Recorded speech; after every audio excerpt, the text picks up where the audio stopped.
आपल्याला 9 महिने पोटात सांभाळणारी, आपल्याला अंगा खांद्यावर खेळवणारी, स्वतः उपाशी राहून आपल्याला खाऊ घालणारी, वडिलांबरोबर आपल्यासाठी भांडणारी, जिच्यापासून आयुष्याची सुरुवात होते, ती फक्त आणि फक्त आईच असते.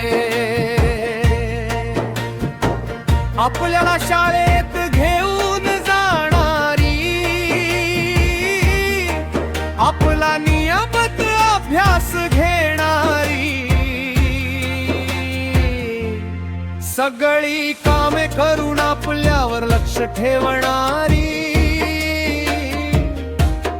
आपल्या शिक्षणासाठी चापट लगावणारी, आपल्या भविष्यासाठी जिची तडफड चालू असते, ती फक्त आणि फक्त आईच असते.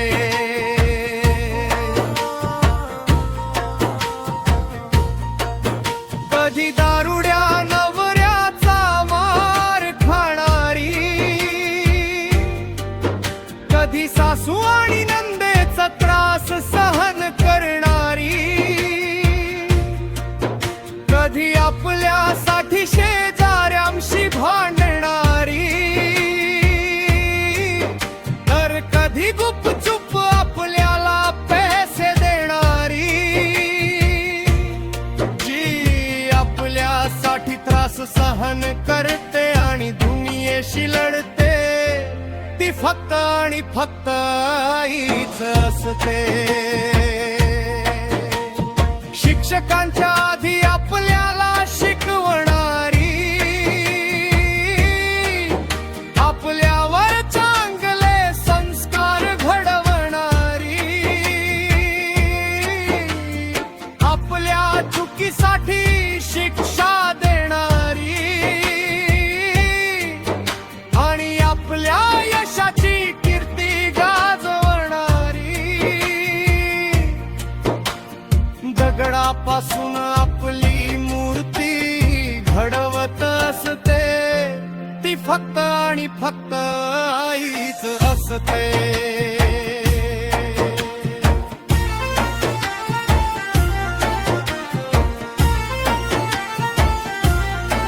पहाटे सगळ्यात आधी उठणारी आणि उशिरा झोपणारी, आपल्याला चांगलं जेवण मिळावे यासाठी तळमळणारी, आपल्याला उशीर होऊ नये म्हणून घाई करणारी, आपल्या परीक्षेचं स्वतः टेन्शन घेणारी,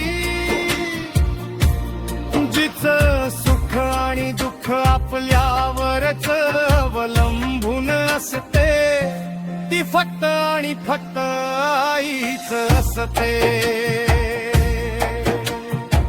बदलत्या वयानुसार आपली आवड ओळखणारी, आपल्या पॉकेट मनीसाठी बाबांकडे हट्ट करणारी, आपल्या बरोबर आपल्या मित्रांचाही विचार करणारी, आणि प्रत्येक दिवसाचा तपशील घेणारी, वेळेनुसार स्वतःला आपल्यासाठी बदलत जाते, ती फक्त आणि फक्त आईच असते.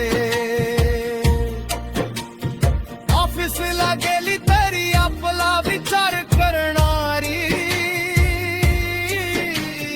गावी गेली तरी आपल्याला सतत कॉल करणारी,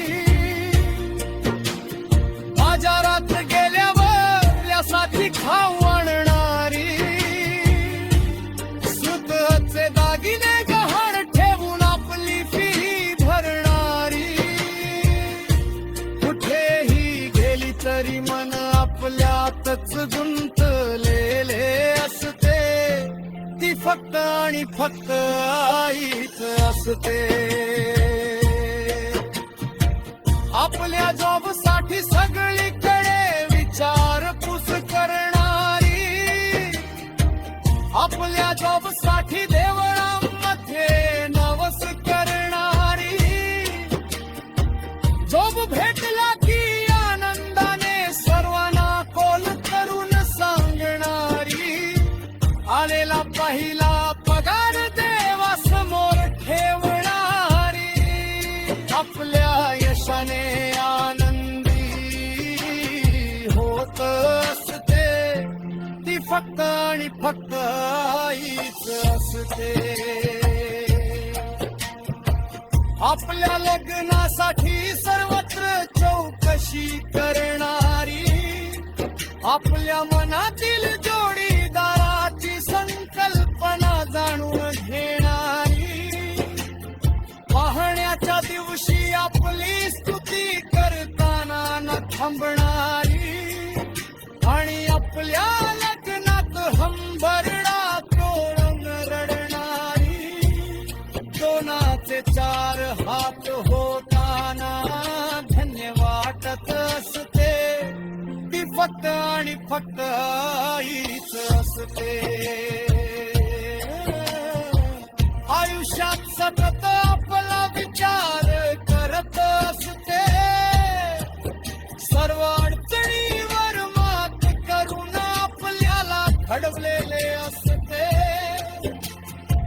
आपल्या सुख दुःखात आपल्या बरोबर नेहमी असते. ज्या डोळ्यांना आयुष्यभर आपल्यालाच पाहण्याची सवय झालेली असते, आज एकांतात त्याच डोळ्यांत पाणीच पाणी असते. सर्व त्याग करून कुठलीच अपेक्षा न ठेवणारी, फक्त आणि फक्त आईच असते. अमोल देवजन.